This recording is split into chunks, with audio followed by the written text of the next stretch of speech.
I'm Becky Boisvert. I am Program Coordinator for Soils Experience Programs. I'm here with Diana Leafe Christian, one of our key instructors for both programs, and we're hoping to answer some questions you might have. Thanks for being here. You're welcome. As I was thinking about a question to ask you, it occurred to me wow, Diana, you've been studying communities, communities worldwide for over 30 years. And so how did you even decide on what to teach for these experience programs? And why? Well, in the Earthaven Experience weekend and week, which I love teaching in, and I love meeting those people, I thought it would be a good idea to share what ecovillages are worldwide and give some examples in a slideshow. And the slideshow is called How Ecovillages Can Benefit the Wider Culture. So I show slides of and tell stories about how I visited ecovillages around the world that made a difference in their region, their country, their zone or county, state or province, or their whole country. And while Earthaven is doing its best, we're doing our best to be an influence in the world. We haven't done massive transformation of the state of North Carolina or anything, at least not yet. But these ecovillages have done so, and I think it's pretty exciting for people. So that's the first part of what it is I teach in both. And we pause the video, we pause the slideshow in order to have people ask questions about what they just saw, because it's more fun for people to be engaging with the information, you know. And the second part is one of my favorite things to do in community. It's a presentation I do that's interactive with the people, with a flip chart, and I draw this thing, the 3 aspects of a healthy, thriving community, which nobody told me. I just kind of found out from observing Earthaven and living in it all this time, as well as from traveling to communities worldwide and then being a consultant for them or doing workshops at them or just enjoying visiting them and finding out about them. So the 3 things tend to be that you have good communication and process skills, that you do lots of fun things together to create an enjoyable shared activities, which creates community glue, community spirit, and that you have really good project management, because you have to understand you're a project and you need to manage it. And so then I talk about that, and people give examples, and it's very lively and fun. So that's what it is I do. Great. Well, yeah, you've taught to many different communities, many different subjects. And what do you love, what do you like and enjoy about teaching for these experience programs with soil? Because soil is so well designed, and the programs give people so much juicy, fun, interactive learning about eco-village life and learning about Earthaven.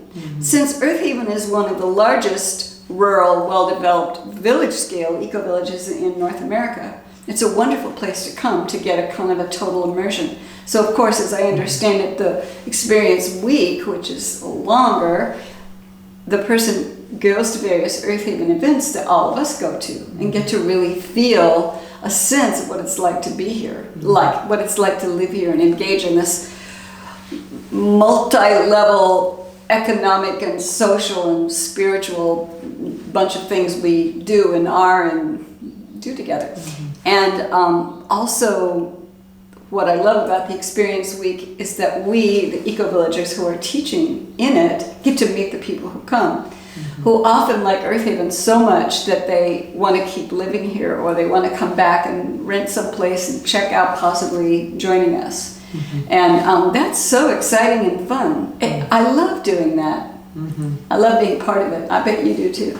I do. Actually, I was thinking, as you said that, I was thinking about a participant who came to 3 programs last year, and the first program, she said she got content that really, really expanded her thinking about life, and then she came back for a second program and said, then her heart opened. Oh, wow. And by the 3rd program, she said that she just got to integrate so deeply her experience of being here at Earthaven and taking in all the nuances of life here. And so it was heartening to hear her experience of being in these programs. Yeah, and I noticed too that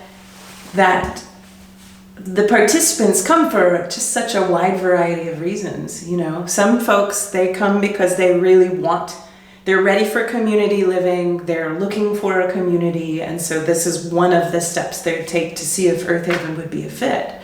And then there are people who have no intentions whatsoever in joining a community, and maybe there are certain aspects of life at Earthaven that they're interested in, whether it be some kind of consensus decision making or self-governing models, or whether it's natural building.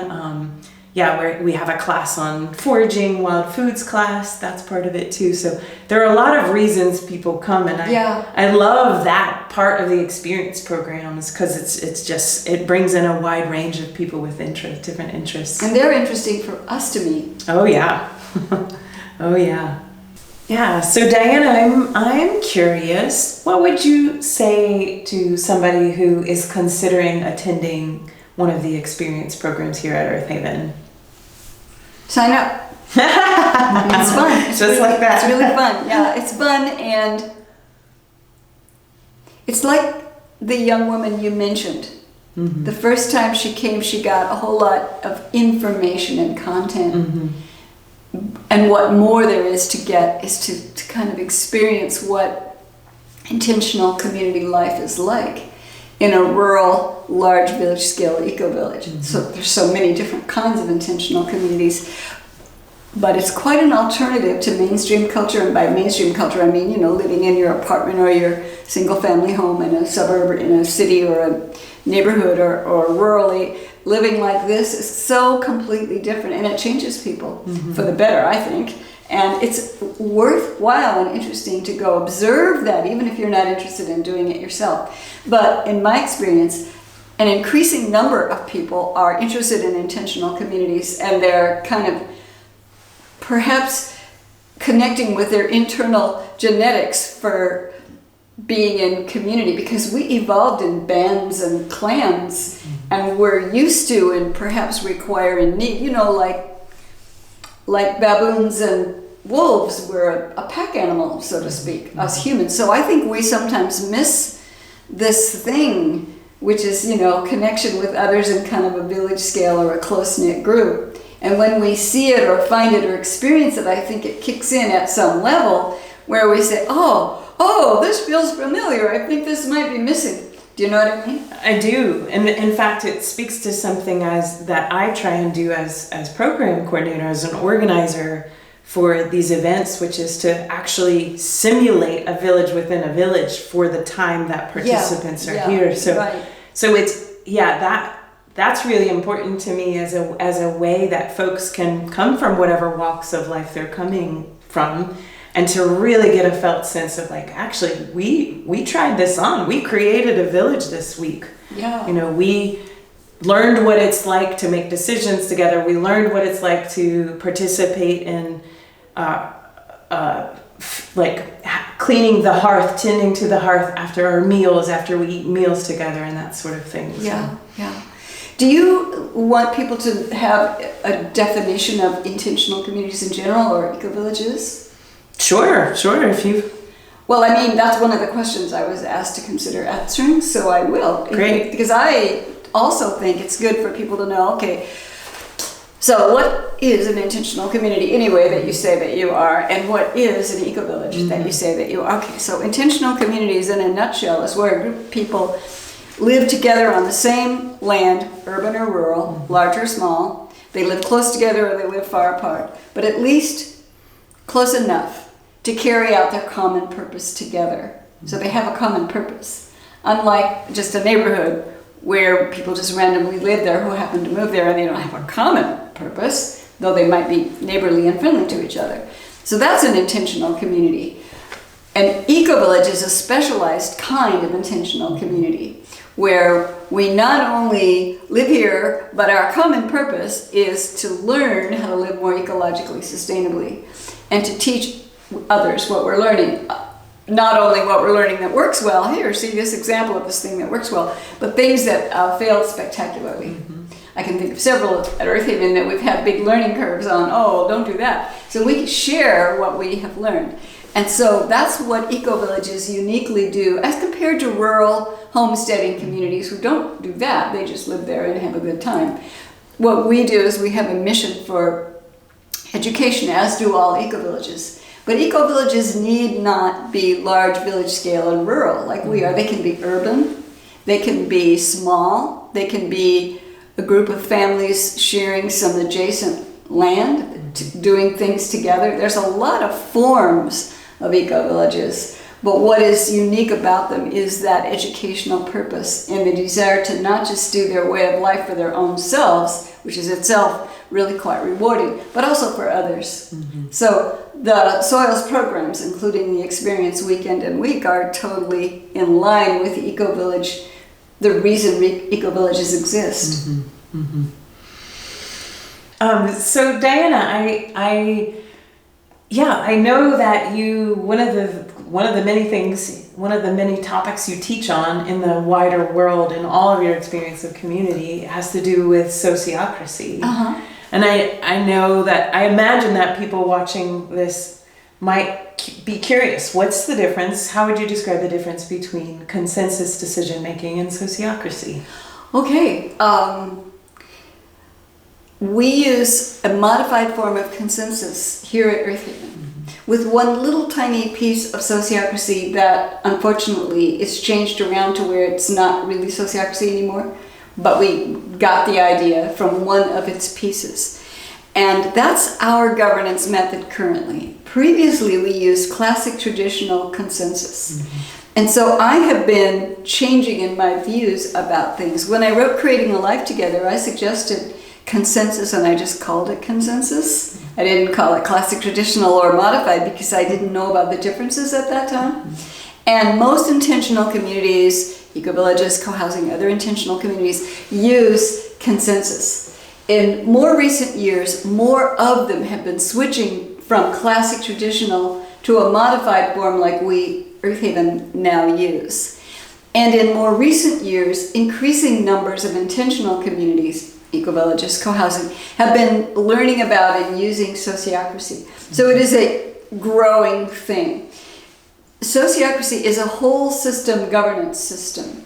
It includes, but is not limited to, decision making. It also involves how do we create proposals together in a clear and fair and thorough manner, which I just love. And you don't even need to use sociocracy to learn this part and do it and use it. We could use it at Earthaven if we wanted to. And it also includes selecting people for different roles in the community or in your committee. And it also includes giving people really helpful feedback to help them get better at their role. It includes other things too.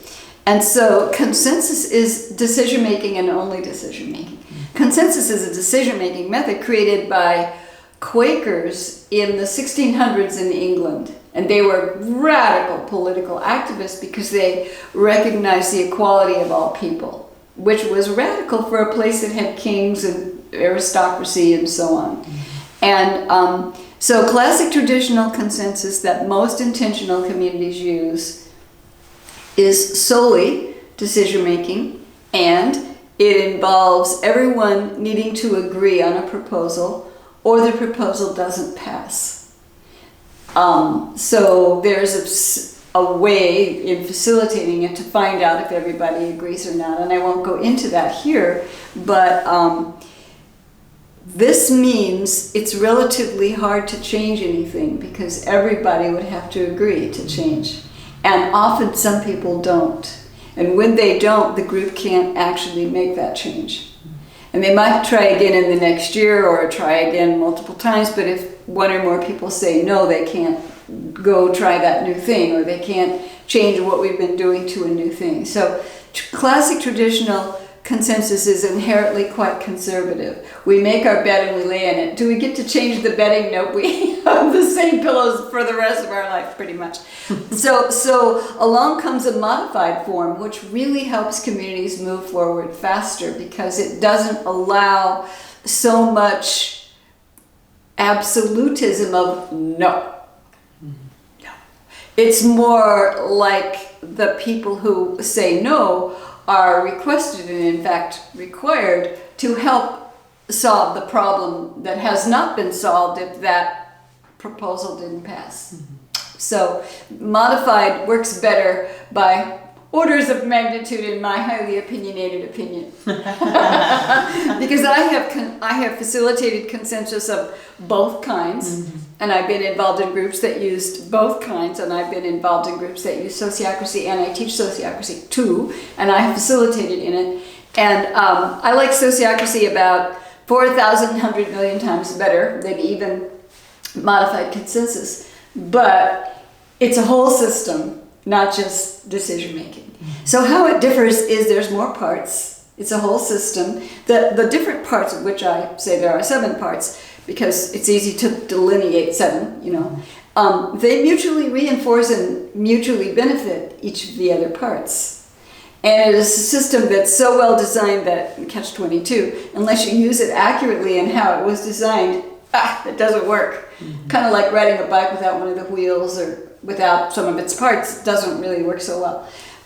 So the good news about sociocracy is when it's done right and everybody learns it, not just the cognoscenti and the Illuminati or whatever it is, you know, just if everybody knows how to do it and they're doing it accurately, it tends to have the benefits for the community or the business or the nonprofit of better meetings, getting more done, feeling more emotionally connected to and in harmony with other people, and being better organized. When it isn't done correctly or not everybody knows how to do it, conflict.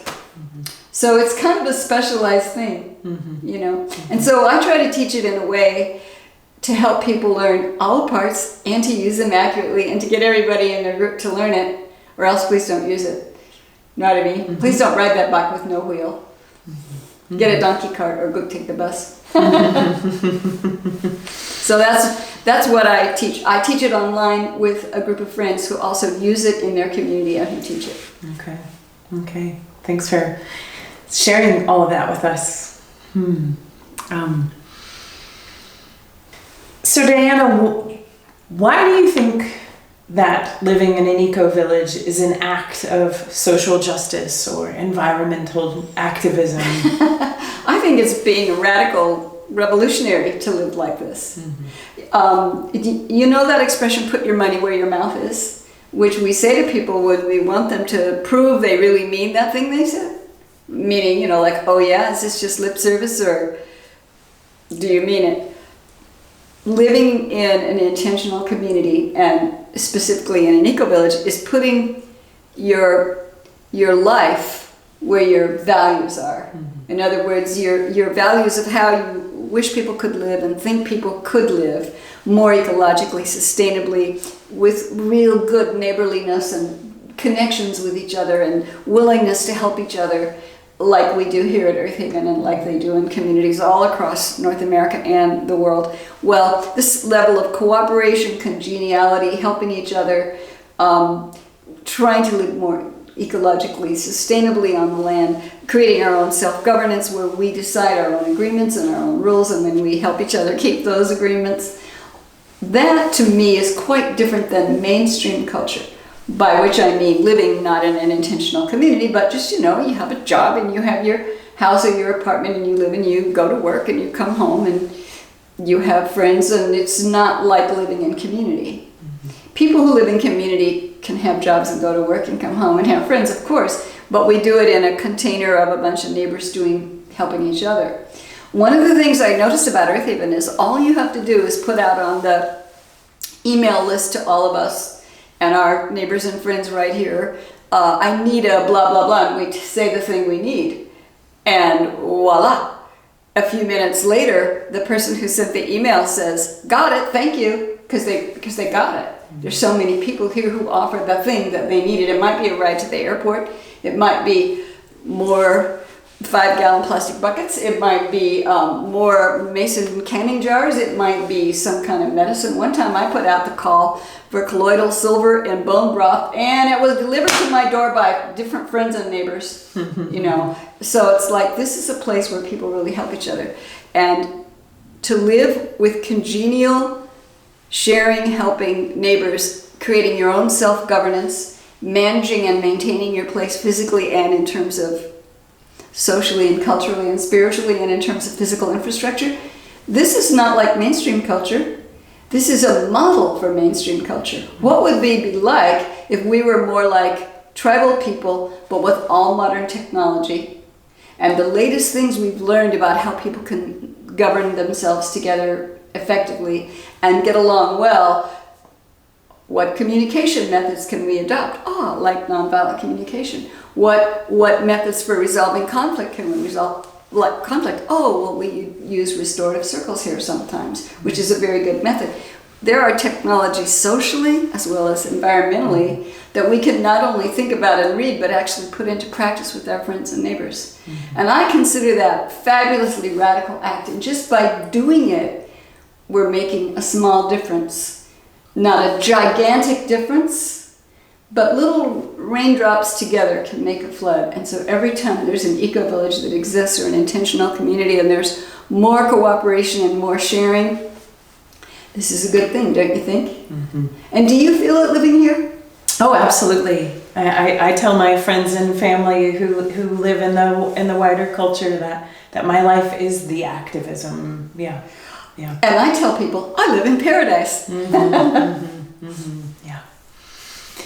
Well, I'm curious, do you have any questions for me about any of the experience programs as somebody who teaches in the programs? And are there any questions you might ask me that our viewers could connect with? Okay, yes. Besides that, they're going to hear from me about how eco-villages around the world affect their wider culture. Interesting and fun things they've done on 1, 2, 3, 4 continents. Mm-hmm. And the 3 aspects of a healthy, thriving community. What other experiences and learnings from Earthaven Ecovillagers are the people who come to both the weekend and the week, are they going to experience? Great, yeah. So there's a variety. There's definitely a governance class to learn how we govern ourselves. How we govern here at Earthaven, and pulls in some of the broader languaging around consensus, and of course our system has evolved over time. So there's that. We explore elegance in natural building. There is a farm tour of an adjacent farm to look at small scale agriculture. There is definitely different kinds, or a village tour, and then also some deeper look into buildings. I mentioned a wild foraging class, wild foods class. Yeah, and we also will get some time with villagers around a campfire to learn about intergenerational perspectives on village living. Because we're a multi-generational community. We are a multi-generational. Unlike many, we've got people who range from several months old to 85 or so. We do. Yeah, so one way to describe the difference between Experience Weekend and Experience Week is that the weekend is more of an intensive and the week-long program is more of an immersion. So yeah, that's how it feels. Mm-hmm. Good. Mm-hmm. So Diana, will you share a little bit about the books that you've written? And books. I'm writing another one right now. I'm all excited. Oh, okay. Well, I was very interested to know how intentional communities got started. Mm-hmm. So I started doing what I would call informal research, meaning I would just call up community founders and ask them, how did you get started? What did you do? I asked people, what did you do? What did you not do? What would you never do again? What do you recommend people don't do? What you recommend people always do? Because I was wondering how people could learn how to do it. This was back in the 90s, there were these big intentional communities and small ones, and you could read about them, the community, but how do they even go from 0 to all those people living there? So I slowly began to realize there needed to be a book about how to do it, like how to. Mm-hmm. Not a book about theories and abstractions on why it is important to live in community. Theory, abstract. No, not theory. How should you start a community? No, not that. How did they do it? Mm-hmm.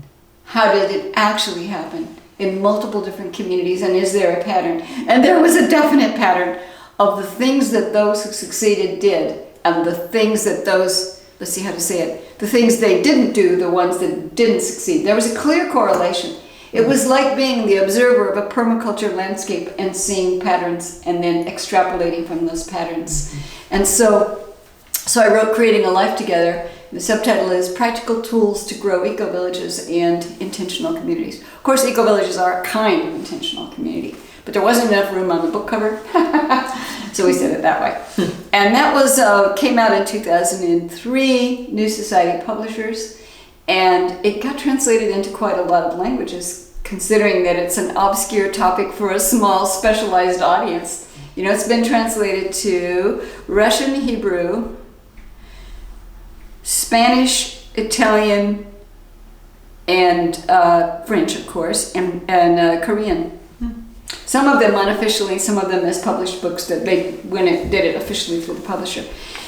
And so then I wrote another book, Finding Community, which is the other side of it. How to be a person who wants to find the intentional community to join.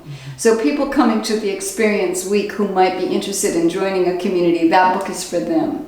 You know, how do different people go searching for communities? What to look for? How to tell what the community seems happy, healthy, and thriving and successful? How to tell if they might be just a little iffy? You know, what to look for? What are the signs? What should you ask them? Who owns the land? How do you make decisions? What does it cost to join? Do you get your money back when you leave? Things like that, you know. And you want to see if the questions are answerable or if they make them nervous. So there's that. Then right now I'm writing a book on how to do sociocracy step by step in intentional communities and member-led groups. Boy, am I excited about that. I'm writing it right now, and I'm writing it based on what I've learned from all the wonderful people that have taken my in-person workshops and my online courses over the years and how they use it in their communities, or fail to use it correctly and crash and burn. Oops. So I'm putting in cautionary tales as well as success stories. And so it's the book is starring real communities, solving real problems in real life that I just share with the readers. How did they do it? What did they do? And it looks like real people. So this is good, you know, in my opinion. It's going to be step by step. My idea is you take the book, you read it, you study it. You might get a little extra help, but you can just go, you know, go do sociocracy, read the book, go do it. That's my intention. I hope it'll work. Another book that I have in mind is about an approach to conflict in communities and member-led groups that is completely and radically different from the community consultants who usually go to groups and help them.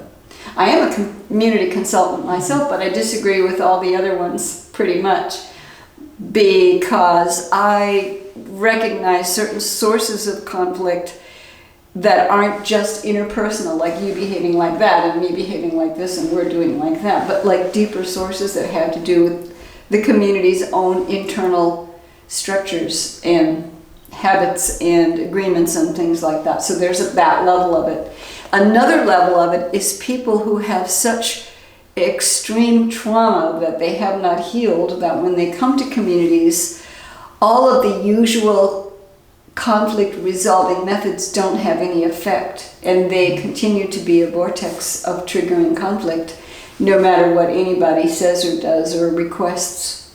And so I'm going to address that because that isn't usually addressed in the communities movement, and I've been doing a series of articles for Communities Magazine on that topic. So that seems to me like a book. How to have your community become healthy and thriving has a lot to do with how do you look at conflict, work with conflict, understand the different kinds and where they come from. So I feel like I'm quite qualified to write about it because I both lived here a long time, worked with other communities, and I've both been the impacted person from conflict coming at me.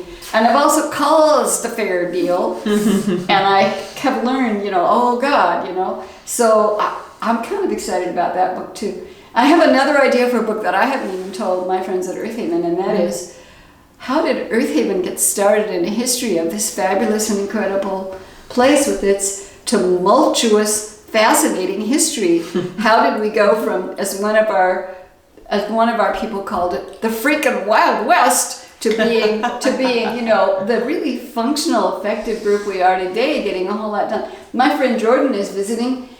from an urban eco-village in Canada, and he is observing how together the place is and how well it works and how well administered it is, and like we're really organized. And gosh, Debbie, we were here in the days when it wasn't organized, and so like that's a pretty cool journey and worthy of sharing with people so they can like, you know, become inspired and also, oh, don't do that, you know. Don't you think? Oh, yes. I think that'd be a great book.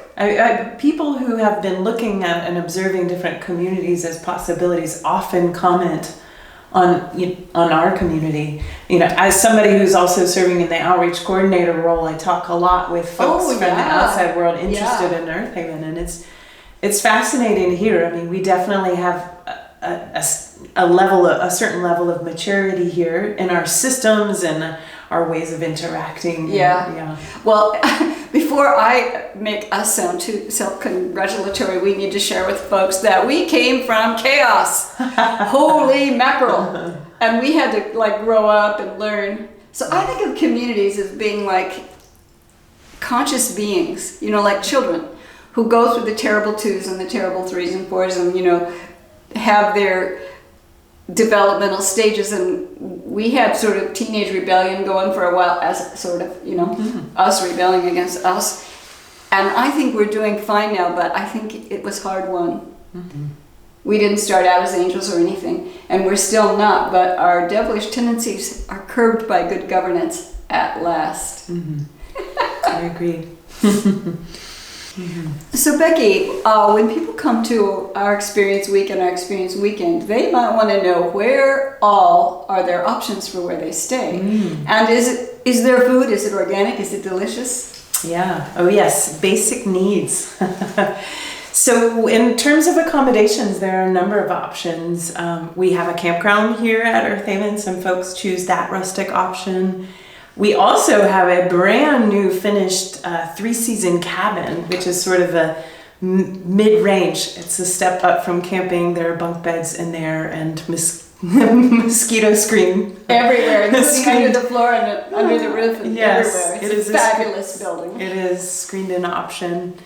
And then there are a number of neighborhoods here who host lodgers, and they're in individual structures and shared houses. There are a wide range of indoor lodging opportunities, and that can be a great way to connect in with villagers and kind of get a deeper felt sense of life here at Earthaven. And in terms of food, we have, the food's my favorite part. It's actually hard for me to go back to cooking after I end a program, because I enjoy it so much. Eli is one of our cooks, our lead cook, and she just prepares really delicious, well-rounded meals from food that's largely grown either here at Earthaven or in adjacent land, or certainly regionally. Organic, ethically sourced food. Great. Yeah.